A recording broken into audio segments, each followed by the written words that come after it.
Entonces, ¿el Banco Central Europeo puede hacer eso? Sí. Y dice, oye, mira, hasta aquí hemos llegado y te corto el grifo, ya no te compro más deuda y te buscas la vida.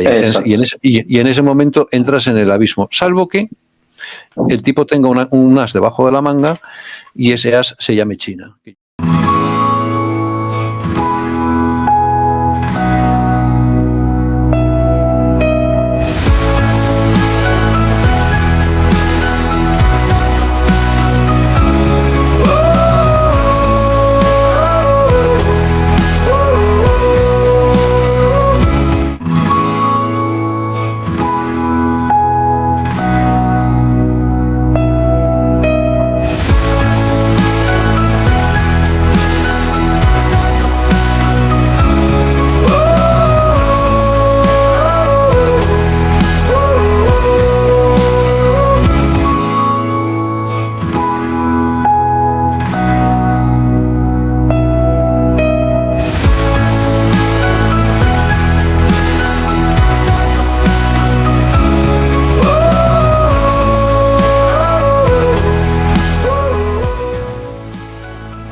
El hundimiento de Pedro Sánchez o el hundimiento del PSOE. Tenemos aquí al gran Luis Losada para comentarlo. Seguimos hablando del tema. Hola Luis, ¿qué tal? ¿Cómo estás?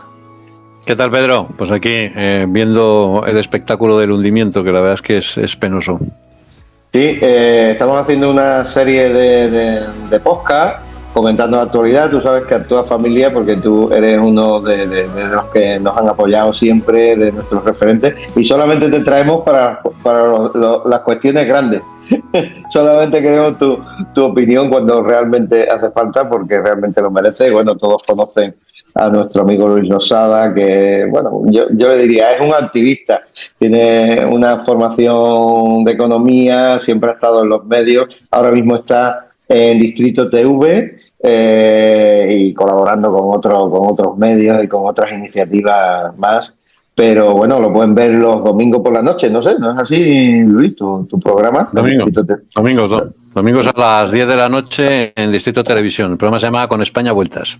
Exactamente, Con España Vueltas, lo pueden también buscar en YouTube, y es un referente en todo lo que está pasando. También es director de Actos, que es un diario que yo les sugiero a ustedes que se suscriban, porque está siguiendo de una forma y analizando todo lo que está pasando en España.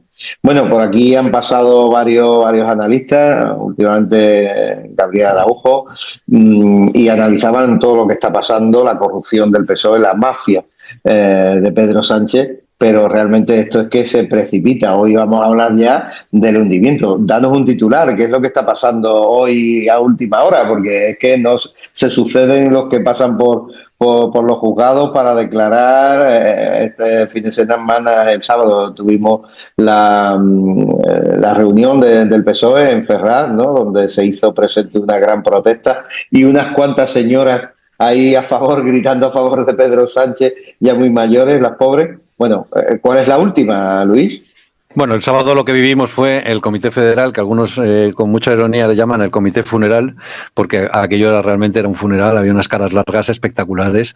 Efectivamente estaban las charros en la puerta, la respuesta ciudadana también en la puerta, y finalmente se decidió algo que para mí es un suicidio, y es que se le dio un aval a Pedro Sánchez para que siguiera adelante. ¿Con qué? Con nombramientos fallidos. Nombran a un tipo que resulta que tiene que dimitir a las 2 horas porque le acusan sus compañeras de abusos y acoso sexual y de ser un baboso. A quien dejan es al número 2 de Santos Cerdán, que obviamente conocía absolutamente todo. A otra persona que también había estado vinculada y que había dado obra pública a las empresas de la trama. ¿Qué es lo que vamos a ver en los próximos días? Más información, porque la documentación que tiene la UCO es abundantísima. Tiene miles de documentos, miles de audios, miles de vídeos, miles de todo. Y tiene toda la información perfecta sobre toda la trama de corrupción, que es absolutamente espectacular. Y probablemente pues vamos a ver cómo Armengol va para adelante, cómo Ángel Víctor Torres va para adelante, y así hasta llegar al 1. Entonces, esta estrategia de Sostenella y no Mendaya, la verdad es que no la termino de entender, porque es seguro que terminará llegando al 1 con un desgaste espectacular. ¿Cuál es el planteamiento? El planteamiento es, bueno, sí, lo nuestro es feo, pero nosotros luchamos contra la corrupción, la combatimos, la expulsamos, no como el PP que la compadrea con ella porque dice que es consustancial. Ese es su discurso, ¿no?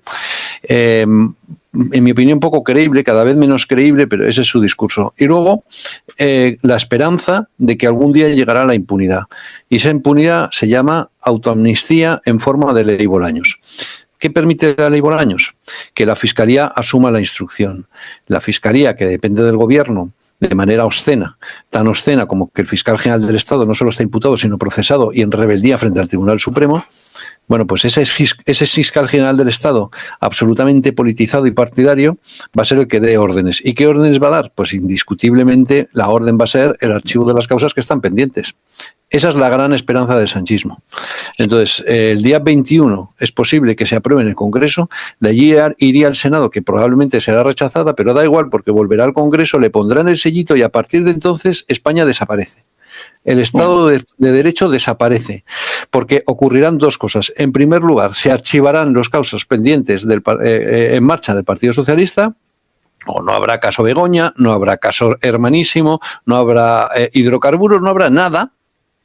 Y en segundo lugar, sí habrá los casos que afectan al Partido Popular, que estaban ahí medio en el cajón, los van a impulsar procesalmente y por lo tanto le van a poner palos en las ruedas a las intenciones electorales del Partido Popular. Yo creo que esa es la estrategia y tengo la esperanza de que no funcione. En primer lugar, porque creo que en el Partido Socialista algún diputado normal aparecerá.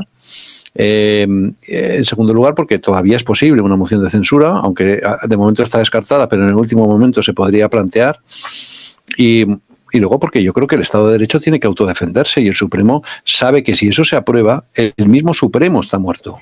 Y la Comisión Europea también.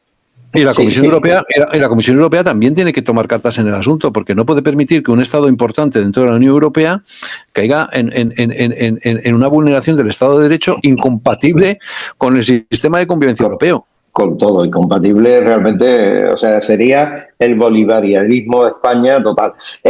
Podemos defendernos con una moción de censura, porque la moción paralizaría todo. Sí, o sea, las soluciones que tenemos es, por ejemplo, la moción de censura. Eso lo paralizaría todo. Y eso, porque yo también, los actuantes, nuestros amigos que nos siguen, nos han ido planteando una serie de preguntas. Una es esa, el tema de la moción de censura. ¿Tú cómo lo ves de viable? ¿Crees que Feijóo se atrevería o qué? A ver, la moción de censura lo paraliza todo mientras se discute. O sea que eso es pan para hoy y hambre para mañana. Se paraliza durante 2 horas, pero no más. 2 días o 3, pero no más. Por lo tanto, eso no dura lo que dura. Entonces, esa es una bala que hay que utilizar cuando se pueda utilizar. Y que yo creo que hay que guardarla para el momento oportuno. Tú eres partidario de guardarla. ¿Hay posibilidades de triunfar? Ahora mismo no. Según lo que han dicho todos los grupos parlamentarios. Ahora, una vez que se presente, la situación es diferente, creo yo. Porque dicen es que no hay agua. Bueno, busca el agua. Métete en el pozo. Porque una vez que se presente, ahora ya le están obligados a retratarse. Y ahora tendrán que explicar los de Junts por qué apoyan a un gobierno corrupto y se lo explicarán a sus electores. Y Paje tendrá que hacer lo mismo porque dirá, no, los 8 diputados de Castilla-La Mancha en realidad los ha elegido Ferraz. Hombre, no, pero son de Castilla-La Mancha y alguna mano has metido. Y alguna mano ha metido. Y en los del PNV exactamente lo mismo. Y luego ten en cuenta que con UPN y Coalición Canaria medio pueden sumar. Y luego está Ábalos. ¿Y Ábalos qué va a hacer? ¿Ábalos va a apoyar al Partido Social, a Sánchez o se va a poner de perfil o incluso podría apoyar la moción de censura? Recordamos que Ábalos es el que fue secretario de organización del PSOE, que está imputado, etcétera, ¿no? Sí, para nuestros amigos de Hispanoamérica. Sí. Bueno, él ha sido expulsado. Él ha sido expulsado del Partido Socialista, pero sigue siendo diputado. Entonces, ¿qué hace falta para que triunfe? ¿Para que triunfe una moción de censura? 176 síes. Bien, ¿qué es lo que tendría? Los síes del Partido Popular, previsiblemente los síes de Vox, y si suma a Coalición Canaria y UPN, es posible que sumen. Si hace falta alguno más, podrían sumarlos. Yo creo que es la única bala posible. Es que, en mi opinión, si se llega a plantear en la hora de la verdad de la ley Bolaños y no se plantea eso, plantearlo ya, de momento, nos permite ganar 2 días de tregua, 2 o 3 días de tregua, marcar la agenda y obligar a todo el mundo a retratarse. No hacerlo es desaparecer, porque como se apruebe la ley Bolaños, hemos desaparecido. Nos quedamos sin democracia. Por tanto, yo creo que esa es una bala que hay que utilizar sí o sí. Bolaños es el ministro de Justicia. Estamos oyendo cómo Luis Losada está dando una importancia tremenda. Él tiene formación jurídica bastante y le está dando una importancia a lo que es la ley Bolaños. ¿En qué consiste esa ley, Luis?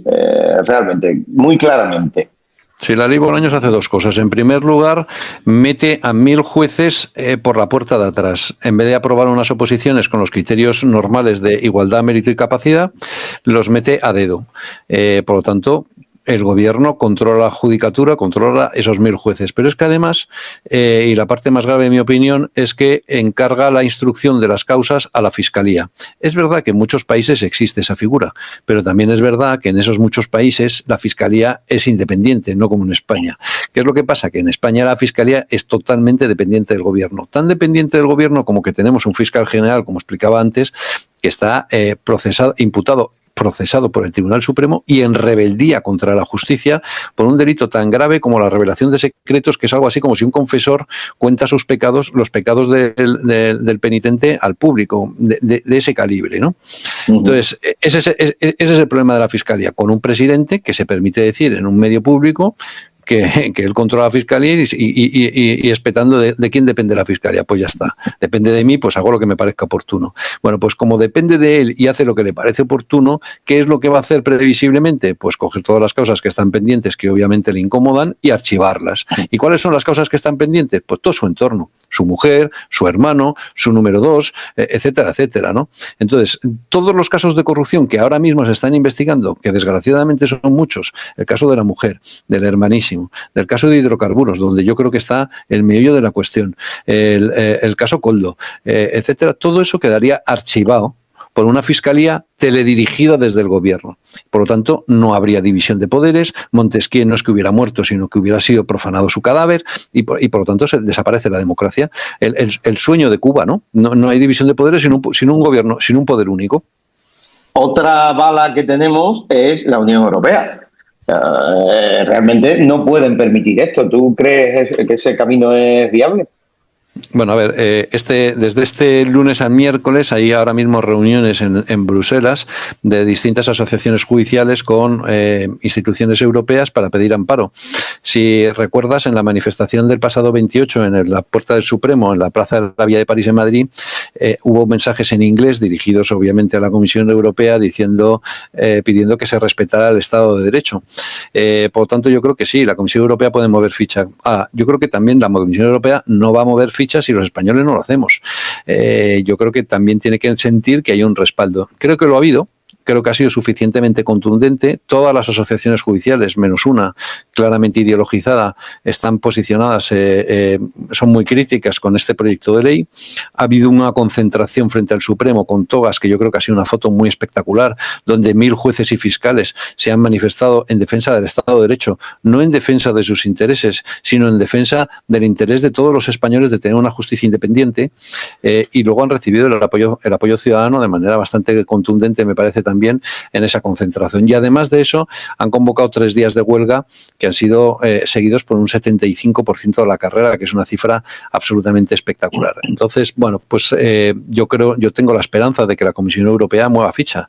¿Qué es lo que puede hacer? No lo tengo demasiado claro, porque es verdad que, hombre, puede haber una amonestación, puede haber una llamada de atención, pero yo creo que a Sánchez esas cosas le importan poco. El movimiento que creo que puede ser más importante es el del Banco Central Europeo, que es lo que ocurrió con Zapatero cuando se produjo el zapatazo. Cuando Zapatero tuvo que recortar las pensiones y el sueldo de los funcionarios, que era una cosa absolutamente sagrada, y él lo hizo porque en Bruselas le torcieron el brazo, y no fue Bruselas, fue el Banco Central Europeo que le dijo hasta aquí hemos llegado. Entonces, ¿el Banco Central Europeo puede hacer eso? Sí, y dice, oye, mira, hasta aquí hemos llegado, y te corto el grifo, ya no te compro más deuda y te buscas la vida. Y en ese momento entras en el abismo, salvo que el tipo tenga un as debajo de la manga y ese as se llame China, que yo creo que esta es la parte más delicada de todas, porque aquí lo que estamos hablando no es de un inepto ni de un corrupto, sino de un caballo de Troya del verdadero eje del mal que es China.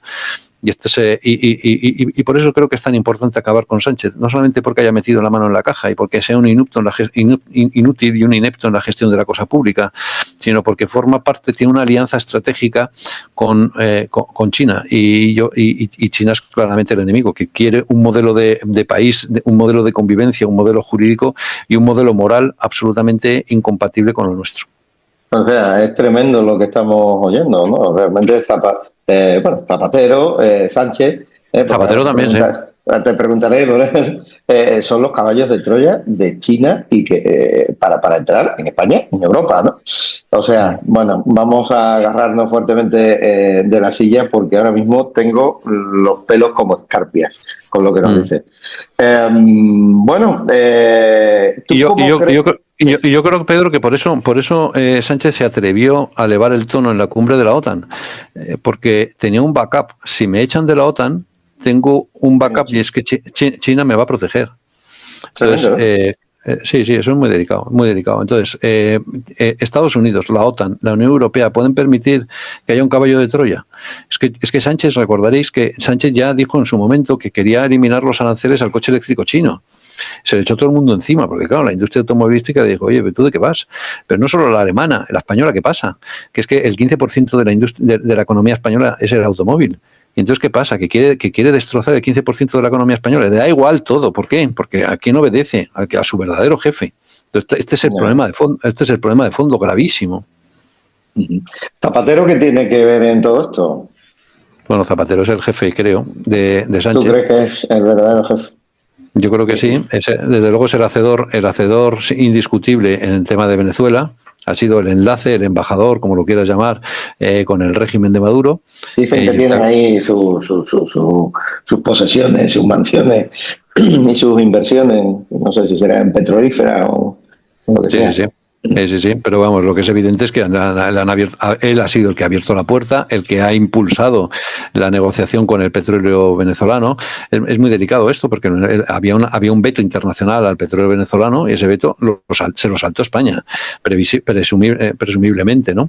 Y como lo hizo, con intermediación de Aldama, pero también obviamente con la intermediación del máximo nivel que era Zapatero. Por eso él se viste como un interlocutor internacional y tal. Para Venezuela, claro, tener un expresidente de España es una vestimenta muy espectacular, casi de lujo, ¿no? Y él lo sabe, y él lo explota, y lo ha explotado de manera espectacular. Y aquí es donde está el dinero de verdad, porque eso le permite a Venezuela seguir respirando y tener oxígeno, pero también le permite a la trama tener un negocio espectacular, porque la corrupción en términos monetarios, lo de los 76 millones de Berate, pues está muy feo, pero en el fondo eso es el menudeo. El negocio de verdad, y que algunos cifran en 10.000 millones de euros, está en los hidrocarburos. Y eso es mucho dinero. Sí. Bueno, es tremendo todo lo que estamos oyendo. Bueno, pero yo tengo preguntas de nuestros amigos que te lanzo así, sin orden ni concierto, si te atreves con ellas. Esta la dejamos para el final. ¿Crees que se aproximan elecciones? Y si opinas que la gente está dormida, ¿por qué?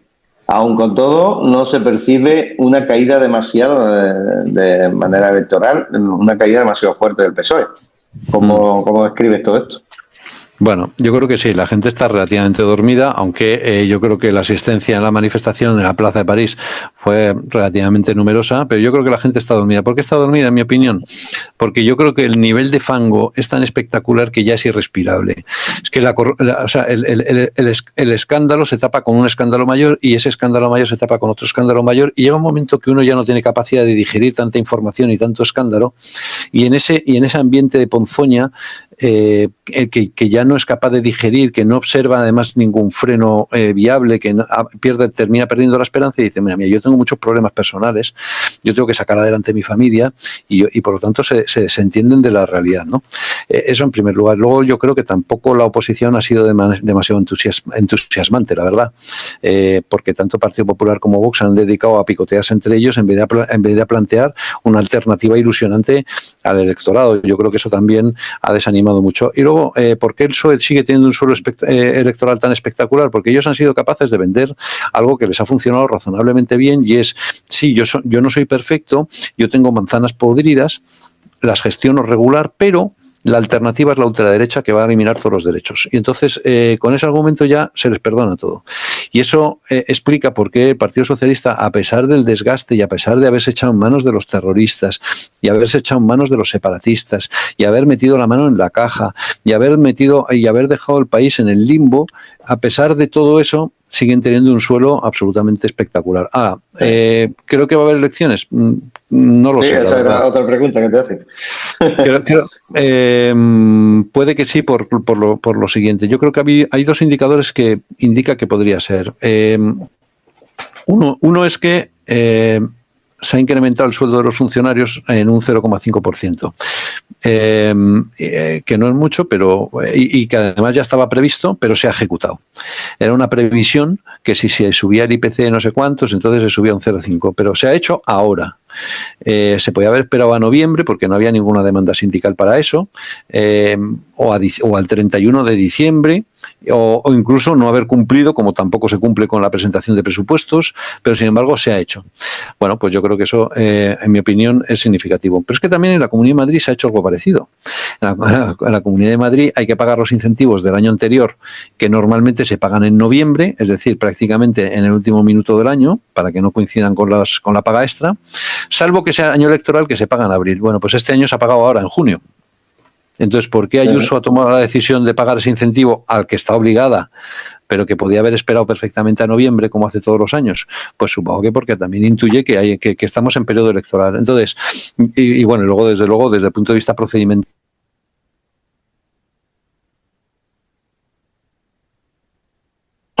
entonces, todo eso apunta a que podría ser.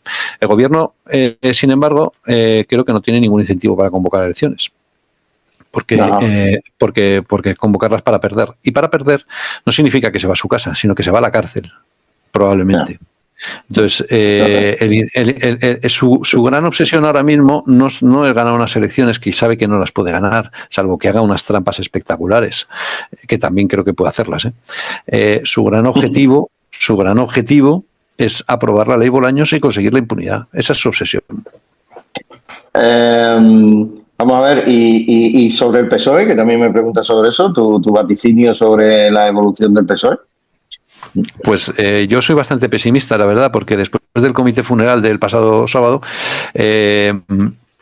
yo no escuché ninguna voz crítica más que la de Paje, que ya estaba descontada. Entonces, si los socialistas prefieren mirar para otro lado, pues al final van a tener eso, ¿no? Claro, Paje estaba diciendo, oye, no mantengamos esta situación porque eso es cavar más el hoyo, eso es profundizar en la herida, eso es dejar una hipoteca absolutamente insostenible, eso es lo que dice, ¿no? Y todo el mundo prefirió mirar para otro lado, pero mirar para otro lado es correr el riesgo de que ocurra lo mismo que ha ocurrido en Francia, en Alemania, en Portugal, en casi todos los países donde el Partido Socialista prácticamente ha desaparecido. Entonces, ¿eso es lo que quieren los socialistas? Pues mira, oye, si eso es lo que quieren... Sarna a gusto. No, si el enemigo se quiere suicidar, no hay que distraerse. Bueno, pues también me preguntan sobre el PP. El PP es un PSOE disfrazado de cuestiones éticas, el tema del aborto, el tema del adoctrinamiento, que también ahora te preguntaré, la defensa de la fe. Esto ya lo sabemos, pero bueno, nuestros amigos de Hispanoamérica están Ayuso, no sé cuánto. ¿Por qué Ayuso no es presidente del gobierno? Pero bueno, ¿tú qué opinas del PP? Mójate. Bueno, mira, el porque PP también te dicen. Dice, lo veo un poco a ti, un poco incoherente porque te ven cercano al PP, no sé, alguien. Dice, al estudiar sus publicaciones, no sé si le querrías preguntar, yo te pregunto todo, por su opinión y sobre todo el PP de Galicia en temas de aborto, se autofelicita por la cantidad de abortos, Bueno, yo te quiero contar que estamos haciendo una campaña con la alcaldesa de Jerez, que el otro día salió diciendo, pero qué bueno era la ley de 1985, todos estamos de acuerdo, hasta la Iglesia, con María José García Pelayo, alcaldesa de Jerez y presidenta de la Federación de Municipios de España. Entonces, una voz importante dentro del PP de Andalucía. Esto es tremendo. Bueno, ¿quieres comentar un poquito del tema? Sí, a ver, el PP en el congreso que han tenido este fin de semana ha tenido una ponencia política, en mi opinión, estaba muy bien, y ahora lo explico todo. En defensa de la vida, habla de defensa de la vida desde el momento de la concepción, reivindica el humanismo cristiano, apela a la rebaja de impuestos, a la mejora, a la lucha contra la corrupción, a dar más medios a las fuerzas de seguridad, a controlar la inmigración ilegal. En definitiva, yo creo, me da la sensación de que estaba tratando de lanzar unos guiños para el votante de Vox, ¿no? Se lo creen, bueno, y luego de la mujer lo mismo, hay que dejar de infantilizar a la mujer. Han dicho que no se le puede hacer un cordón sanitario a Vox. Sí. Vale, solamente a Bildu y tal, ¿no? Aunque obviamente aspiran al gobierno en solitario, bueno, eso lo aspira todo el mundo. Pero no cierran la puerta al pacto con Vox, que yo creo que es significativo. Bueno, entonces, desde el punto de vista de temas morales, habla sobre la ideología de género, hablan de la mujer, hay que dejar de infantilizarla, hablan del aborto, hablan de la ideología feminista radical, etcétera.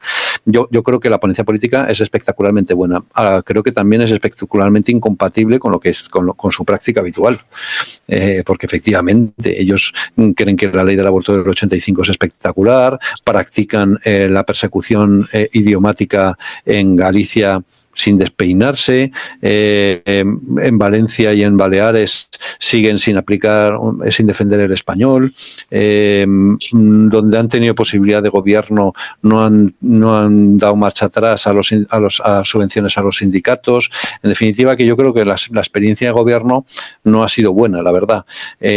Pero tampoco ha sido buena la experiencia de gobierno de Vox, honestamente. Cuando Vox ha tenido oportunidad de gobernar en las comunidades autónomas, ha tenido oportunidad de exigir y de ejecutar proyectos y no lo ha hecho. Entonces, ¿tengo esperanza? Pues hombre, tengo la seguridad de que la ponencia política no la van a cumplir. Eso es seguro. ¿Qué grado de incumplimiento van a tener? Pues no lo sé. Pero si cumplieran el 70%, yo creo que ya estaría muy bien, estaríamos 1000 veces mejor que ahora. Esa es mi posición. Entonces, y luego la gente dice, no, que ¿por qué Ayuso no es presidenta y tal igual? Bueno, pues porque Ayuso tiene un presidente que se llama Feijóo y no ha querido boicotearle. Yo creo que este congreso del PP era un congreso a mayor gloria de Feijóo. El objetivo fundamental del congreso era reafirmar la figura de Feijóo, que por cierto lo ha conseguido con más del 99%, o sea, la búlgara espectacularmente, ¿no? Sí. Lo que pasa es que, bueno, hay gente que dicen todavía, como que decimos que Feijóo no tiene ese perfil, que no es conocido más allá de nuestras fronteras, que conocen más a Ayuso, en fin. Bueno, ¿tú crees que ante unas elecciones, ante un posible pacto entre Vox y PP, Vox será capaz y el PP será capaz de aceptar unas líneas rojas en lo que a nuestros ideales, a nuestros principios determinantes se refiere? A que no sea el aborto un derecho, a que haya una retroacción sobre la ley del aborto, impulsar la maternidad para que volvamos poco a poco un día a que haya 0 abortos, como lo han conseguido otros países, como se está consiguiendo en otras latitudes. También, por supuesto, la ley trans, todas las leyes ideológicas. ¿Eso será posible? A ver, todo lo que a nosotros nos gustaría, casi seguro que no, y algo segurísimo que sí. Entonces, en ese abanico, ¿cuánto se podrá conseguir? Pues todo lo que podamos presionar. Yo creo que eliminar la ley del aborto es casi seguro que no. Ahora, impulsar proyectos alternos, bueno, pues, por supuesto que no sea derecho, yo creo que sí. Y no constitucionalizar, por supuesto. Impulsar proyectos de apoyo a la maternidad, como ha hecho la Comunidad de Madrid con Ayuso, creo que es algo que se podrá hacer en toda España. Y en general, generar cultura de la vida. para mí la gran obsesión sería que hubiera un protocolo en los hospitales donde el aborto fuera la última opción, no la primera. Claro. y eso, en mi opinión, cambiaría mucho sin cambiar absolutamente nada de la ley. ¿Eso es posible? Creo que sí, eso es posible. ¿Cambiar la ley trans? Pues no lo sé, eso no lo sé, la verdad. Yo creo que es más fácil todavía, quizás, no lo sé. No lo sé. O partes esenciales de la ley trans y otras muchas leyes ideológicas. De todas formas, bueno, pues nos pillarán con las botas puestas. O sea, realmente estamos aquí para dar la batalla. Estamos proponiendo, como tú sabes, muchas ideas a Vox, que son los únicos que de momento nos quieren escuchar. Se están haciendo cosas. Estuvimos el otro día visitando la oficina en apoyo a la maternidad de Sevilla, que yo creo que es un paso, y lo estuvimos haciendo el día previo al 40 aniversario de la primera ley del aborto en España. Tú te pones a ella, tú también llevas a cabo como director la ambulancia Vida junto a la Dator. Nos vemos siempre allí junto a la Dator. Este año tendremos, ya lo podemos decir, un nuevo Alumbra la Vida 2025 en muchísimas ciudades de España y de Iberoamérica. Contamos contigo, Luis, y que te decimos claramente nuestro nuevo eslogan: tu hijo te salvará. Vamos a poner en el centro el hijo, vamos a poner en el centro la maternidad, y vamos a poner en el centro nuestros principios eternos. Y ese eslogan, Pedro, me parece muy bueno porque desde que se aprobó la ley del aborto son más de 3 millones los bebés abortados, que se dice pronto. Son 3 millones de vidas que nos faltan, pero también son 3 millones de mujeres que se han quedado en el limbo, que viven como zombies, que sufren una maternidad frustrada. Y de eso no habla prácticamente nadie. Y si esas mujeres hubieran luchado y la sociedad les hubiera apoyado para luchar por su hijo, hoy probablemente no estarían sufriendo ese síndrome posaborto y no serían madres frustradas, sino madres ilusionadas y madres impulsadas por su propio hijo que les ayuda y les anima y les empuja a levantarse todas las mañanas, ¿no? Y eso es lo que cuentan las mujeres que han seguido adelante. Entonces yo creo que hay que plantearlo. Me parece que es un muy buen eslogan, porque no solamente se salva al niño, sino que se salva a la madre también. Exactamente.